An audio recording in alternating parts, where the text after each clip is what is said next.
Really excited. I believe we came out of that completely healthy. I'll check with the trainers later on. I thought there was some hitting going on, even though the music was playing kind of loud. There were some shots out there that I was excited to see. It's been a very physical spring, and it's good to get everybody, what seems to be like healthy out of the spring game and moving on to the summer and then on to the fall. Questions?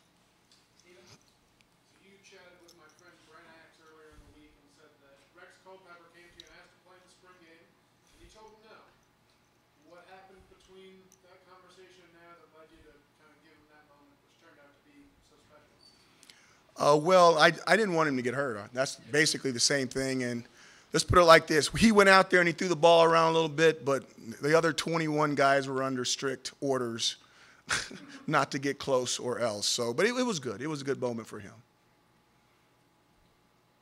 Yeah, Andrew. Obviously, Tom DeVito gets out there, goes out with the ones with Eric not playing. What were your overall impressions of this performance? I really can't even recall it. When I'm out there, I'm looking at everything that's going on. I'm looking at hits. I'm looking. I have a whistle to make sure that if anybody looks like they're in a dangerous position, that I'm going to blow the whistle. If you're really on top of a football game, the whistle doesn't blow until after the play stops. So I'm out there with a whistle that's live. That if I anticipate or I think I see an injury about to occur, I will blow the whistle. And that's how our guys are trained, obviously, to stop on the whistle. So there's a lot of times there's a lot of whistles going on in spring games that you would never hear in a real football game because the play is always live and continuous. So I really can't recall much. I need to get back and look at the tape.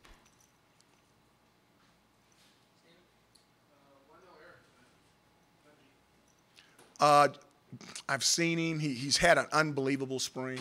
We've got so many quarterbacks that we've got to get in the dome. You know, we've got guys that are doing some good things in practice, but we don't know how they're going to do it in front of a crowd. We don't know how they're going to function in the dome. This is the first time we've been in the dome all spring. We've had, tractor pulls and dirt things and dirt piles and all that other kind of stuff going on in here, which is fine. But it was an opportunity to see these guys underneath the lights. We've seen Eric so many times there. We know what he's going to do, so we wanted to give those other four quarterbacks some turns. No setback for him? No, not at all. He can go. A lot of nickel defense tonight and kind of two linebacker sets. Is that something you guys are looking at kind of going into the fall, play that a little bit more? It just depends on the personnel groups. We were in a lot of 10 and 11 personnel. Anytime you get a lot of 10 and 11, you're going to get a bunch of nickel. So it was just based off the personnel groups the offense was throwing out there. Mario? Coach, what message do you think you gave the fans today? I don't know. I mean, I hope they saw something a little bit different. I think they got a taste of a lot of different types of things that we're trying to do. I thought it was good on both sides, offensively and defensively. I think you saw a little bit of the kicking game. I think people believe we have a punter. They better believe. And I think we've got some kickers that can make some field goals. So our snappers were right on. I thought it was a complete look.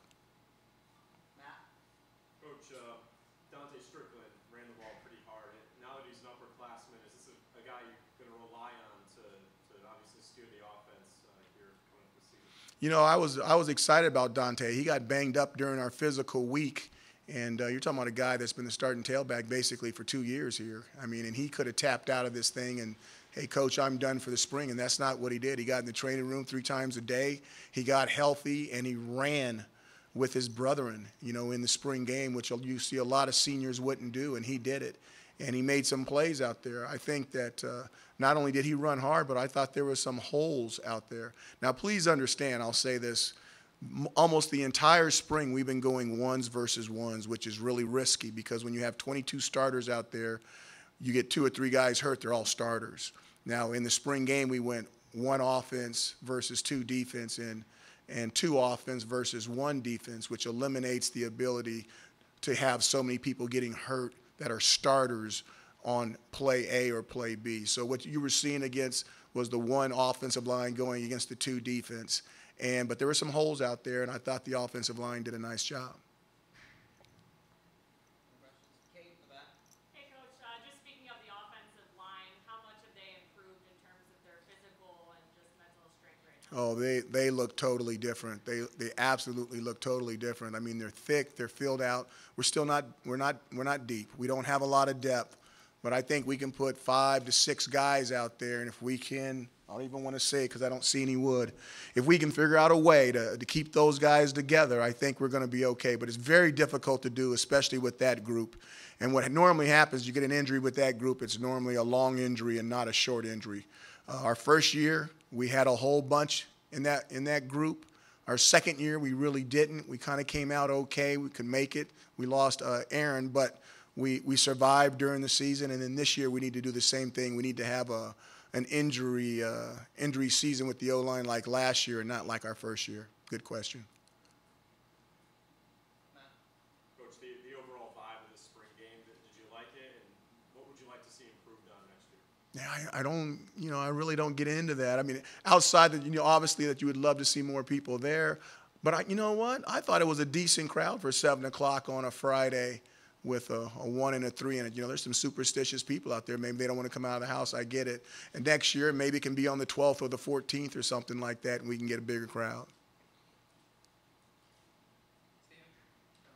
Bunch of guys who didn't go tonight. Anyone you're particularly concerned about long term? Richard, Hakeem, Sherrod will be fine. He'll come back. Nakeem, who was the other one? Hakeem and Tyrell Richards. No, they'll be fine. They'll be fine. Yeah, we're just being cautious with all those guys. They'll all be back in the summer. Time for 2 more questions. Andrew? Obviously, trying to replace Ish and Irv from last season, a lot of different pass rushers get involved tonight. Do you think, is there anybody you were looking to separate or any guys who you thought were kind of hot coming into this game? Or sort of how you're feeling? No, I don't really believe so. But it's the funny thing about this offense. I remember when we first started in 2012, we thought we had one receiver, Eric Laura, and we didn't have anybody else our first season. And then our second season, a young man by the name of Adam Drake that went to the Kansas City Chiefs at Eastern Illinois came on and had a fantastic year. When we were at Bowling Green, we had the first year that I forgot my New York Giants guy. He's going to kill me when he sees Roger Lewis. The first spring with Roger, we thought Roger was okay. We didn't think he was great. And then from spring to the summer, he developed so much, it was unbelievable. And by the time he came back from that summer, the first year, he was the Roger Lewis that that's playing in the league. We played 1 year with Roger, and then the second year we had Garrett Dieter came on and had a fantastic year for us. Same thing happened here. We didn't think we had anybody, and then all of a sudden, Amba came from nowhere. Ish kind of had an okay year, and then boom, Ish comes from nowhere. So what happens, make a long story short, these guys learn what we want, and they go in the summer and they keep practicing and they work on the timing with the quarterbacks. And then every year that we've been in this offense, somebody pops up that you really don't know about, or someone that's here all of a sudden turns into something that you never thought he was going to blossom into, and you end up having enough wide receivers to do the things that you need to do. And I'm going to keep the faith that someone's going to pop up over the summer, and we'll be just fine out there. Final question, Stephen? Do you think Ravian could take over some of that production from Lefty last year? I think that there's a fantastic group of tight ends. I think Ravion, you did say Ravion. I believe Ravion and Hackett and Connors. I think all those guys are really good tight ends, and I think that group is going to give us some flexibility and some different formations that we may be able to do some things and surprise some people. So we're excited about where that group is at. But just like the wide receiver group, they have to continue to develop over the summer. If they stay exactly where they're at right now, both groups, they won't be good enough. But with the development over the summer, they can turn into the things that we really want them to be. What's the biggest thing you want to see Ravian get better at? I don't like to signal out one thing. I thought that I just got through talking to Ravion before I came off the field. I thought that his out and up move on the goal line with Rex Culpepper is one of the best routes I've ever seen. I thought it was absolutely fantastic. So, let's be consistently good, not occasionally great. You guys, thank you so much.